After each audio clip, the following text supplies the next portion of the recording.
jawab Diadi. Di tengah kerinduannya akan sang istri, Diadi pun harus berperan sebagai ayah sekaligus ibu bagi kedua anaknya. Lewat telepon aja sudah cukup. Kadang-kadang ya istri saya telepon 1 hari 2 kali. Gitu. Memang saya ya ditinggal istri ya kesepian juga lah. Nah, bagaimana lagi kalau istri pergi kerja mau mencari nafkah untuk anak-anak. Ya menghidupi keluarga lah.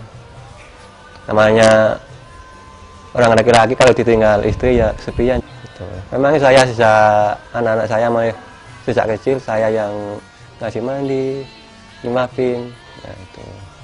Jadi anak-anak lebih dekat dari saya. Selama berada di luar negeri, istrinya sering mengirim sejumlah uang kepada Diadi. Dan Diadi pun tak hanya diam. Ia tak ingin uang hasil kerja keras istrinya habis begitu saja. Semampunya, ia mengelola uang kiriman itu. Cara saya ngelola dikasih uang istri saya itu saya belikan sapi.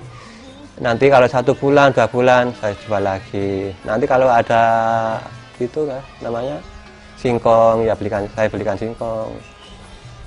Kalau sudah saya cabut saya belikan sapi lagi uangnya. Saya putar itu. Saya melakukan itulah. Daripada kita mau main ke komplek, lebih baik pulang saja, diam-diam sama anak-anak, bergurau sama anak di rumah, nonton TV ke apa. Memang saya pernah diajak teman-teman ke komplek, tapi apa lagi ya, kita ditinggal istri kan mencari uang ke mancanegara, saya takut juga, takut mengkhianati istri saya, takut dosa. Saya malu sama anak saya sudah besar.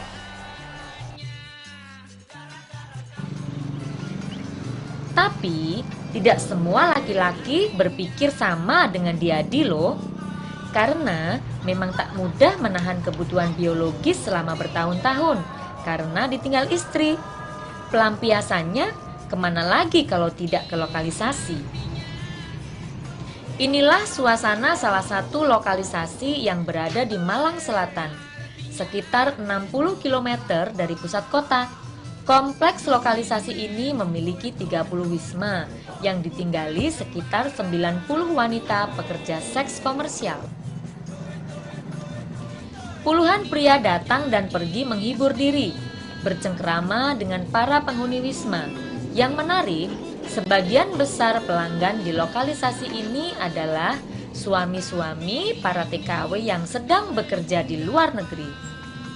Kebanyakan semua istrinya itu kebanyakan jadi TKW. Rata-rata banyaklah, bisa dihitung. Yang bukan istrinya dari TKW itu bisa dihitung, semuanya rata-rata jadi TKW. Ya yang ke Hong Kong lah, ke Saudi, Taiwan, Malaysia, bermacam-macam negara. Pokoknya yang datang, pelanggan saya yang datang. Melayani 7 laki-laki setiap harinya membuat Tias, pekerja seksual ini berhati-hati menjaga kesehatannya. Antara lain dengan mengusahakan semua pelanggannya menggunakan kondom saat berhubungan, supaya tidak tertular penyakit. Tapi seringkali ia kecolongan. Ya kadang ada juga yang tidak mau, tapi saya usahakan. Setengah permainan tidak mau, setengah permainan harus mau. Saya usahakan gitu. Kita kan tidak tahu, aku juga tidak tahu dia punya penyakit apa enggak kan. Saya juga tidak tahu. Aku juga ya tidak tahu ya Mbak ya. Saya punya penyakit apa enggak kan tidak tahu. Ya yang 2 saya pakai kondom, terus yang 1 enggak. Kemungkinan yang 1 itu yang bisa jadi. Ancaman terkena HIV/AIDS sebenarnya bukan hanya resiko mereka yang sedang bekerja di luar negeri. Tingkah laku keluarga yang ditinggalkan juga dapat menyebabkan mereka tertular HIV, virus yang belum ada obatnya itu. Nah, supaya semuanya lancar, yang pergi berhasil, yang ditinggalkan sukses mengelola uang hasil kerja, semuanya mesti kompak, saling menjaga diri. Tapi, bekerja di luar negeri, resikonya bukan hanya terinfeksi HIV atau penyakit yang lain. Karena itu, kalau mau jadi TKI, kita mesti punya banyak persiapan dan keahlian, seperti mencari informasi sebanyak-banyaknya tentang negara tempat bekerja, mempunyai keterampilan bahasa, memasak, merawat anak atau orang jompo, juga cekatan yang paling penting, membersihkan rumah, mempelajari kontrak kerja, ini juga penting loh, ojo lali. Siap dengan kondisi kerja di luar negeri yang tidak selalu baik. Bisa saja mendapat majikan yang berbuat kasar. Mengetahui tempat-tempat untuk mendapatkan perlindungan dan bantuan hukum di luar negeri.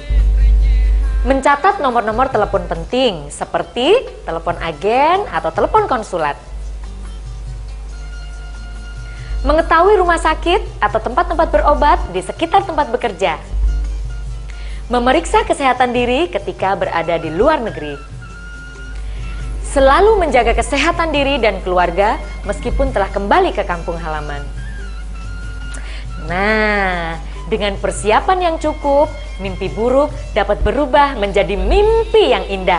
Sopo sih sing gak gelem rek? Oke, salam.